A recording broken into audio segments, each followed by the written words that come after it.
we have the numbers. They are officially in for the month of January 2024. So what I'm going to do in today's video is I'm going to go very in-depth with you here. I'm going to break down all the statistics throughout Toronto, show you where a lot of these transactions are coming from, whether it's the detached, semi-detached, condo. I'm going to show you all the average prices, and then we are going to touch on some of the surrounding areas of the greater Toronto area. I hope you find a ton of value in this video, but let's get right into it here.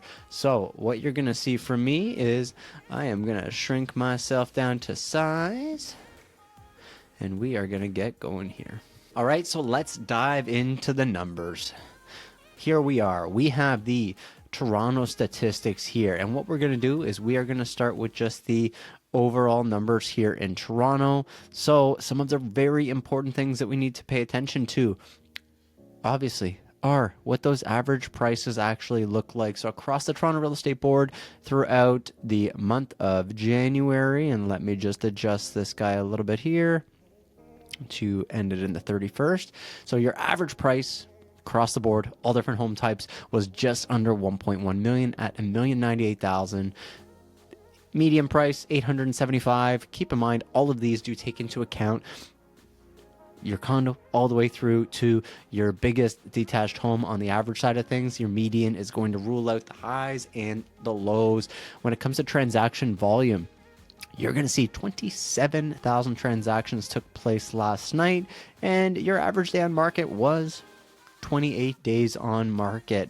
This chart here, your active listings by price range, is something that you want to really keep track of, right? This is going to show us where a lot of these categories actually take place in terms of what's hitting the market, what's available, what's not available rather. So you're going to see sub $100,000. There's really not a lot that's out there. This is just parking spaces that are being sold, and you'll find that that's probably the same under $200,000 as well. Now, biggest amount of transactions are obviously happening between $500 to $600, $600 to $700,000, and then it gets a little bit less, and then it starts to increase around that $1 million price point where you can get into a smaller detached or a condo townhouse or freehold townhouse, and then it tapers off between 1.5 and 2, and then, believe it or not, the third largest area for transactions, or listings rather, is actually on that $2 million price tag, which is surprising. But these are just your numbers across the board, right? This is actives, average prices. What I want to do is actually dive a little bit deeper with you guys into the numbers specifically for different housing categories. So we've got a lot of first-time home buyers and people who are looking to move from their first to their second home on this channel. What we're going to do is show you guys what those categories look like first, and then we'll get into the other categories here. If you haven't already, please subscribe to the channel down below. You're going to get 2, if not 3 videos every single week that are going to cover the greater Toronto real estate market as well as the surrounding cities. So let's take a peek here at that condo apartment category and really see what that looked like last month. So over the last 30 days, you're going to see here the average price was $729. That median price was $635,000, but a big chunk of those condos was actually between that $400,000 to $700,000 price point. So that's just going to show you can get into something between $400,000 and $500,000. It's absolutely possible. However, you're not going to have the same opportunity that you will if you can open up that budget to $500,000 or $600,000. When it comes to some of the other important things on this condo category here, you got 23 days on market. That's your median, and your average is about 32 days on market to sell a condo. So we get the question all the time, should you sell first and should you buy first? We're going to cover that in our next video. So if you stay tuned, you'll see that next video pop up on Monday. And what that video is actually going to be is the 5 things you need to know before you make that transition from your first house to your next house. But we'll kind of cover some of it here. You need to understand, if you have a condo and you want to sell it to purchase something on your next transaction, condos are taking a lot longer to sell, and there's no guarantee that it's going to sell in a time frame that works for you. So ideally what you want to do is make sure that that home is sold before you have locked down your next property. And with that being said, you're going to see the transaction volume on the condos was 13,000 units that actually sold last month. And we knew 27,000 was the total amount of transactions in the Toronto area. So almost 50% of the transactions did come on the condo side of things. Now, this is good for somebody who's looking to get into the market. There's still a lot of inventory that's out there. A lot of the sellers that are dealing with this 32 days on market are also thinking that it's important for them to price their home properly. But if it's on the market for a long time and priced properly, you're going to be able to potentially negotiate yourself a nice little deal. Now, for those of us who are trying to sell our condo, we're likely wanting to climb that ladder, that property ladder that you hear a lot of us agents talk about, right? You're stepping from each home category all the way up to hopefully your detached home. It's very difficult in this market to make a jump from your condo to a semi or to a detached. So you're likely going to have to take one of the other steps. Whether you have to go with a condo, townhouse, or a freehold townhouse is going to be dictated, of course, by what your purchase price and your mortgage approval looks like and what you ultimately are able to and want to spend on that mortgage. So let's say you're just going to take that jump to the condo townhouse market. I say just, but it means that you're going to have to spend a lot more money on your monthly payments here. So as you can see, your average price gets bumped up to $858,000. Your median price gets bumped up to just under $800,000.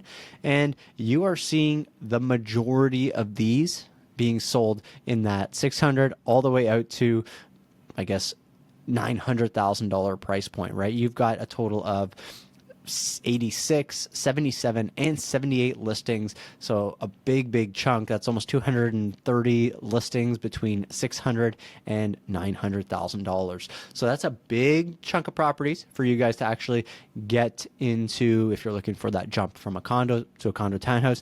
That's kind of what it's going to take in this climate.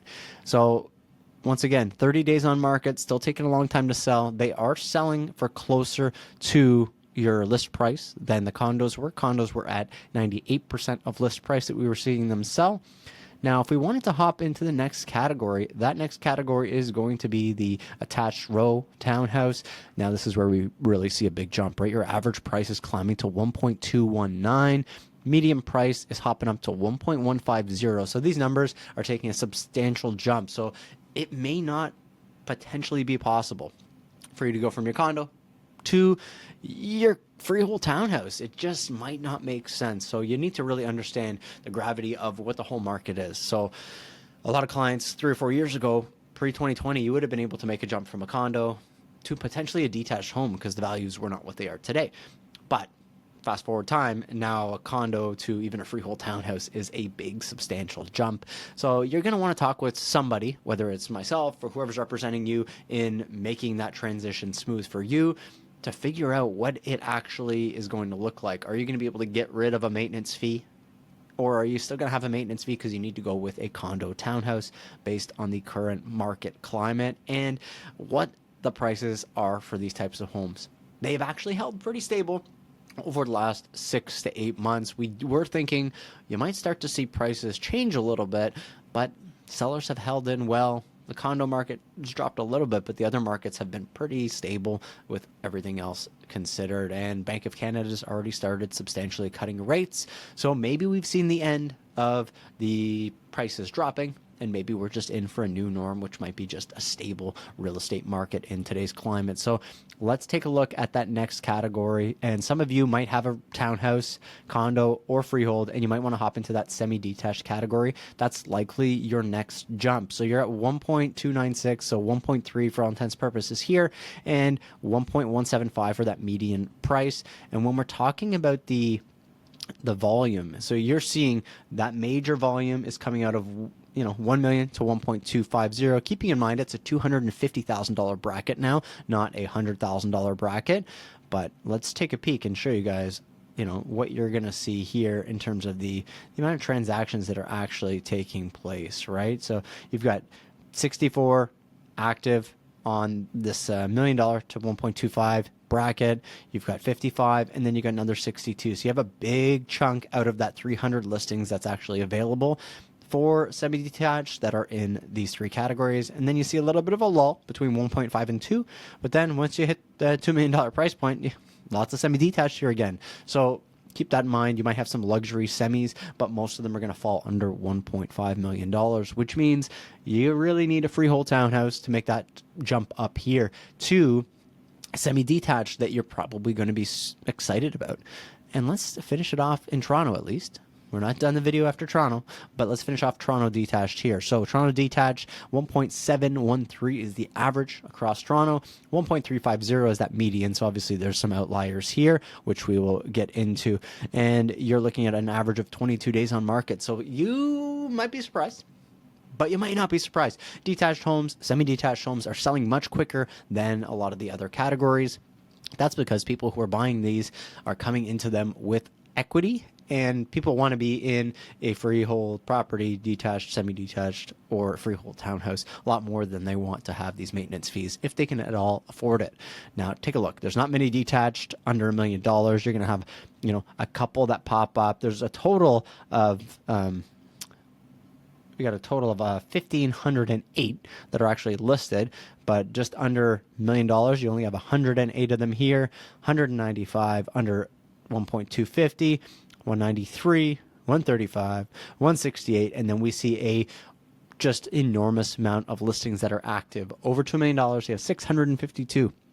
So that says a lot about what the Toronto real estate market is like at this point in time. Now, I want to do something here that's going to maybe be interesting to people who live outside of the GTA. And this channel does have a lot of people who are interested from Brampton, Mississauga, the Peel region. So we'll cover a couple comparables here. Now, let's compare what you're going to get in Brampton and Mississauga and the Caledon area, so all of Peel, versus what Toronto is actually going to do for you. So we've got a couple different categories here. We've got what's active, and then we have obviously what's sold. First, we'll go over what's active, then we'll go over what's sold, so you guys can see the breakdown here. Active listings right now in the Toronto area, 7,214 compared to 3,182 on the Peel side of things. So you have almost double the inventory on the Toronto side that you do in the Peel side. Your average home price is going to be listed at 1.296, which is surprisingly higher than the average list price on the Toronto side of things. But when you actually take a real thought at it, Toronto has so many condos that bring down this average list price, right? You might have something at 400,000 or 500,000, whereas in the Peel region, there's just less condos overall to pull down this price. Now, something that's important, I think, for us to look at is the days on market. Right now, the average day on market in Toronto for these active listings is 47, and in Brampton, it's 43.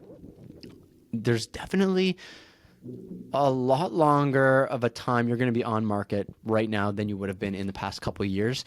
But we're seeing sellers hold on to the value of their home very well. Nobody's panicking. People are understanding, and that might be whether it's an agent preparing them that their home's going to be on the market for a little bit to actually get a good price, or they might just be really needing a specific value, that these days on market are not potentially killing the current climate of our real estate market right now. So it's nice to see, even though the days on market are there, these prices are still pretty stable at where they're at.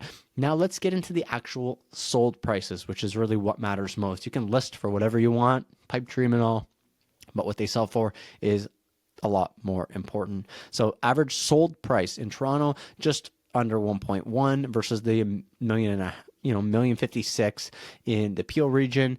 Your median price was 965 versus the 875. Transaction volume is massive here. So Toronto, 27,000 transactions versus the Peel region, which was 13,000 transactions. And when we're talking about days on market, so last month, 27 days on the Peel, 28 in Toronto, very, very similar across those two. And you're looking at currently the active days on market is double almost what we were seeing in the last couple of months, or in the last month rather. So that's very important to note. Potentially over the last month, the homes that sold were priced much better. Maybe right now we've got these days on market just dragged up by people who might be testing the market, not serious about selling their home, or maybe they need a price because they bought in 2021 and unfortunately they might be stuck in a position where if you sell for less than a certain number, you might be selling backwards or selling in a negative, which is never a situation that you necessarily want to have to discuss with your client or to be in if it is you selling that home. So I hope this video actually provides you a little bit more insight than our typical market update, showing you what those different housing categories looked like versus just a general overview of these are the average prices. If you want an in-depth analysis on the Brampton market specifically, there's going to be another video hitting the channel next Wednesday. You can watch that video on the channel, but don't forget, if you subscribe to the channel down here, you'll be alerted if you hit that bell when that next video does drop. And if you are a first-time home buyer, or if you're looking to make that transition from that condo to that next property, my next video on Monday is going to be the one you want to wait for. Thank you so much for watching this video. If I can be of any assistance for you, feel free to text me at the number here on screen or click the pinned comment down below for all my free resources and to book a discovery call to chat about your real estate future. Thanks so much for watching this video. I'll see you in the next one. Bye for now.